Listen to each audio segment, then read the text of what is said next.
ایک پل کی بے پرواہی پوری زندگی کا رخ بدل سکتی ہے۔ شہر کے ایک پرانے محلے میں حماد نام کا ایک آدمی رہتا تھا۔ دکھنے میں شریف، بولنے میں ٹھیک ٹھاک، لیکن دل سے سخت اور سب سے بے پرواہ۔ نہ ہی کسی سے ملاقات، نہ ہی کسی کی فکر۔ اس کا ایک ہی اصول تھا، میں اپنے کام سے کام رکھتا ہوں، لوگ اپنے کام سے کام رکھے۔ محلے کے لوگ اس کی بے پرواہی کے عادی ہو چکے تھے۔ اس کے آس پاس کے لوگ کہتے، یہ آدمی اپنی دنیا میں گم ہے، اسے کسی کے دکھ اور سکھ سے کوئی مطلب نہیں۔ حماد کے گھر کے پاس ایک بزرگ فقیر اکثر بیٹھا کرتے۔ وہ چپ چاپ رہتے، تسبیح پڑھتے اور ہلکی سی مسکراہٹ ان کے چہرے پر ہوتی۔ ایک دن اس محلے میں بہت زیادہ ٹھنڈی ہوا چلی۔ حماد نے کام سے واپس آتے ہوئے دیکھا کہ بابا اس کے دروازے کے پاس بیٹھے ہیں۔ حماد نے غصے سے کہا، بابا آپ میرے دروازے کے پاس کیوں بیٹھے ہیں؟ یہاں سے ہٹیے اور دوسری جگہ جا کر بیٹھ جائیے۔ اس بابے نے دھیرے سے ہنس کر اس آدمی کو کہا، بیٹا میں تھوڑی دیر میں اٹھ جاؤں گا، بس کچھ دیر ہوا سے میری حفاظت ہو جائے۔ حماد کو اور غصہ آ گیا اور کہا کہ اے بابا، ہر وقت اسی جگہ بیٹھے رہتے ہو، کہیں اور بھی جا کر بیٹھ جاؤ۔ اس بابے نے پھر سے مسکرایا اور کہا، بیٹا کسی کو تکلیف دے کر جینا مشکل ہو جاتا ہے، میں ابھی اٹھ جاتا ہوں۔ حماد غصے کے حالت میں گھر کے اندر چلا تو گیا، لیکن اس رات حماد کی نیند بار بار ٹوٹ رہی تھی۔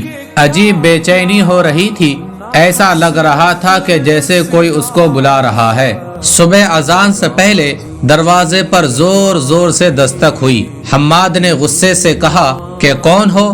محلے کے ایک جوان نے کہا کہ اے حماد بھائی، وہ بابا جو تمہارے گھر کے پاس بیٹھا کرتا تھا، اس بابے کا انتقال ہو گیا ہے۔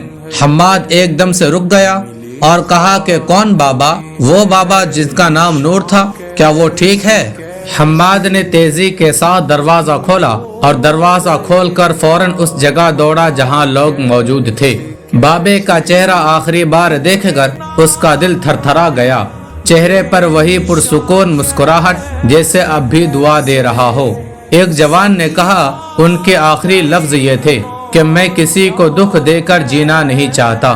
حماد کی سانسیں رک گئی اور سوچنے لگا کہ یہ وہی لفظ تھے جو انہوں نے اس کو شام کو کہا تھا۔ پھر اس بابے کے جنازے پڑھایا گیا۔ جنازے کے بعد محلے کی ایک بڑھیا نے حماد کو بلایا اور بڑھیا بولی، حماد بیٹے، کیا تم جانتے ہو کہ بابا تمہارے دروازے کے پاس کیوں آتے تھے؟ حماد نے حیرانی سے کہا کہ اے بڑھیا، میں نہیں جانتا وہ میرے دروازے پہ کیوں آتے تھے اور ان کا مجھ سے کیا تعلق ہے۔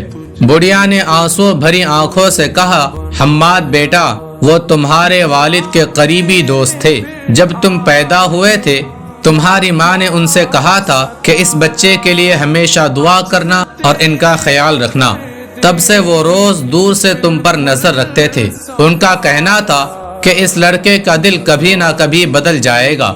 حماد کا دل فوراً ہی پگھل گیا۔ اس نے ہمیشہ بابا کو فقیر سمجھا، لیکن وہ تو اس کے گھر کا مہمان تھا، اس کے والد کا دوست، اس کے لیے دعا کرنے والا۔ لوگ ایک دن حماد سے کہا کہ اے حماد، جب بابا زندہ تھا تب تو تم نے اس کا خیال نہیں کیا، لیکن اب آ کر یہاں پر بیٹھے رہتے ہو جہاں بابا بیٹھا رہتا ہے۔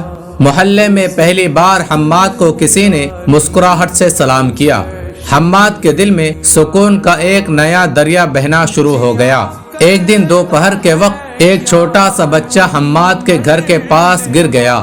پہلے کا حماد ہوتا تو شاید اس بچے کو ڈانٹ دیتا، مگر آج کا حماد دوڑ کر آیا اور بچے کو اٹھایا اور پانی پلایا۔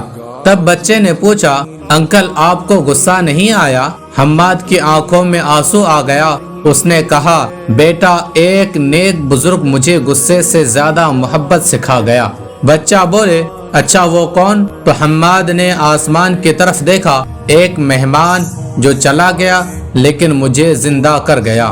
شام کو حماد اسی جگہ پر بیٹھ جاتا اور تسبیح کرتا جہاں وہ بابا بیٹھا کرتا تھا۔